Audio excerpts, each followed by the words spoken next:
Watch how many people really do wash their hands. Half of them aren't even going to do it.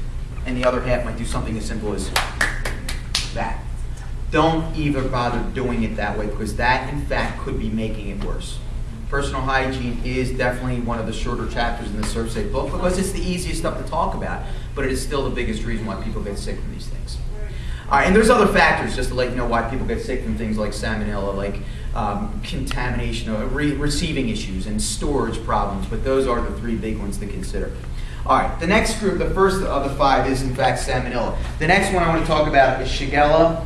Without getting too gross on you folks, this is one of the gross ones I talk about today. Shigellosis used to be referred to, well, a lot of people refer to it as bacilli dysentery. You might have heard of it that way. Somebody was telling me in one of my classes like a year or two ago, he said in every war before World War II, more people died from this rather than in combat. And I found that strange. I always thought, more people would die from actually shooting each other. He said, no, more people actually died from dysentery, work where they were fighting these battles in.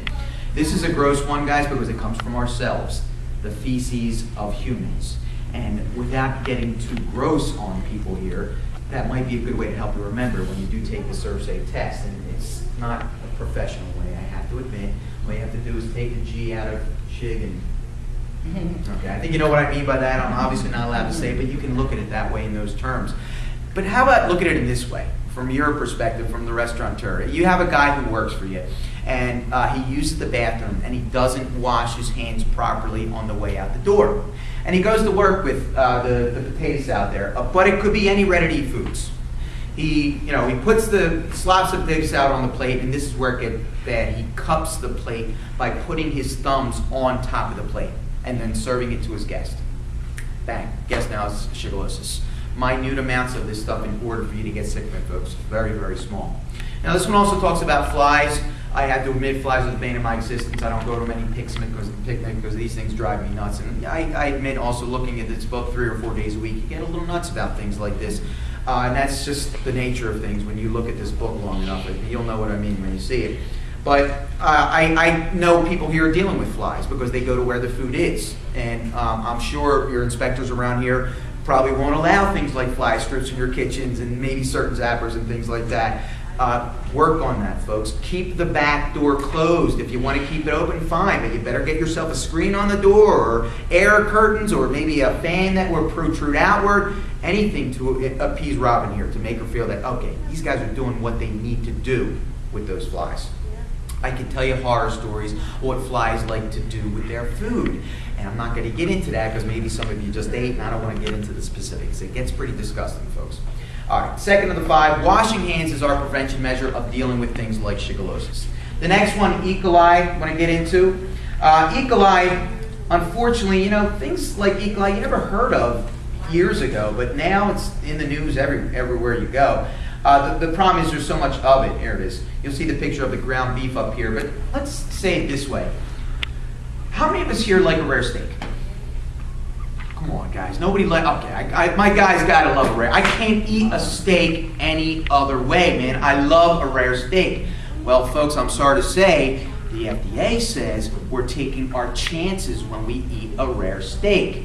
The FDA says a steak is safe at 145 degrees for 15 seconds. And that, I'm guessing, medium well, somewhere around there. A rare, what guys, 115 maybe, 120, something like that? We're taking our chances. You might have heard of the black and blue steak or the Pittsburgh rare. If you don't know what it is, it's basically steak that's been seared on the top, seared on the bottom, raw in the middle. It's cold. I go out Western PA, they love it that way, guys. I like my rares a little bit too much for me. But from an E. coli standpoint, if you sear the top and bottom of a steak, yeah, you're safe from things like E. coli. Other things, I admit, I'm taking my chances. Anybody here serve up rare steaks in the restaurants? Nobody. Okay, that's fine, guys. And you're allowed to. It's not like you can't, but even though New Jersey does not require, we do suggest consumer advisors on your menus if you're serving things like the rare steaks, raw oysters, the beef tartare, stuff like that. Again, to prevent yourself from that liability issue, consumer advisories, little bottom of the menu asterisk that says eating undercooked or raw foods could be potentially hazardous to your health. It's what's going to protect you in a court of law. Because I'm sure you're getting that one pain in the butt customer that says, hey, yeah, give me my cow milling. Fine, I'll make it any way you like. Little asterisk is what's going to reduce liability. All right, third of the 5, we cook the ground. If it's ground, the problem I have with ground, I told you I don't mind eating a rare steak. But guys, if you take the same steak that has E. coli on its surface and you ground it up, the E. coli is now everywhere. And I know a lot of you might like your burgers a little pink in the middle. Again, we're taking our chances. Cooking the ground to its required minimum temperature, 155 for 15 seconds, would help take care of that E. coli as well. Spinach outbreak. Well, I'm sure a lot of you heard about that one, folks. That was a national recall. Unfortunately, that happened from an organic farm out in California. And what happened was they were growing their spinach. My understanding with that one is it's hard for actually to grow food in some places in California, believe it or not. They say the best food to grow food in the world is actually in the state of New Jersey. The ground here is very porous. California, unfortunately, they had to grow it in a lot of valleys.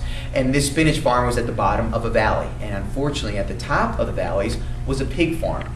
And wild pigs had gotten into the domesticated pig farm, and unfortunately, this stuff originates from the intestines of animals. The rain came, the manure washed down, and it grew inside the spinach product, causing a lot of damage, and I don't know if the spinach farmers will ever deal from that one. I know a lot of you like that. My father loves the beef tartare. He puts a little salt, little pepper, a little vinegar in it. He eats it, and it really kind of scares me when I see him eating it that way. A lot of local examples of the farms, a lot of petting zoos and petting farms. Kids love to pet these animals. I implore anybody here who has children, please, if they want to pet the animals, that's fine, but make sure they wash their hands in those rooms when they leave. I don't know if they have this law, but in Pennsylvania there is a law that requires the petting farms and petting zoos to make sure there's hand washing stations or sanitizing stations right outside the areas where they can pet the animals. I implore anybody here, please make sure your kids are washing those hands. If a child gets something like E. coli, they are in a heck of a lot more trouble. All right, E. coli is the third of the 5. The other 2 we're going to talk about are the viruses. These 3 were bacteria. Now the viruses, the first one I'd like to get into is hepatitis A. And you'll see the picture here of some sandwiches of some kind. And viruses, just to lay in characteristics of most of them, it's, you don't get it from you can get it from food contact surfaces, but most people get viruses from another person.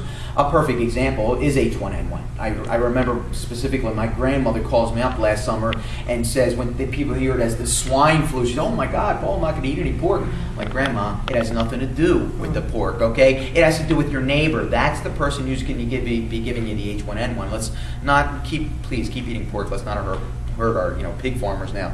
You can get it from the pig, like I said, from the food contact surface, but you can get it from other people, which is typically where it happens. Hepatitis A, the example I like to use for this one, Chi-Chi's restaurants. Anybody ever hear of Chi-Chi's restaurants? Just to let you know, they were a large chain of Mexican restaurants all along the east coast of the United States, starting in Florida, going all the way up to Canada. They used to make their own salsa at the restaurants. They still sell in the supermarkets the salsa, but the restaurants are done. That's because they would make it fresh. They would cut up their own fresh tomatoes and put it in there, their own green onions, scallions, and that's where the problem originated, because they got these green onions from a vendor in another country. So imagine yourselves as the employees of this vendor working in the fields. They're picking out these green onions in the fields, miles away from anywhere. Wonder to yourself, where are the bathrooms? Unfortunately, they were not working in the most sanitary of conditions, and this is where it got really bad. One of those employees had hepatitis A.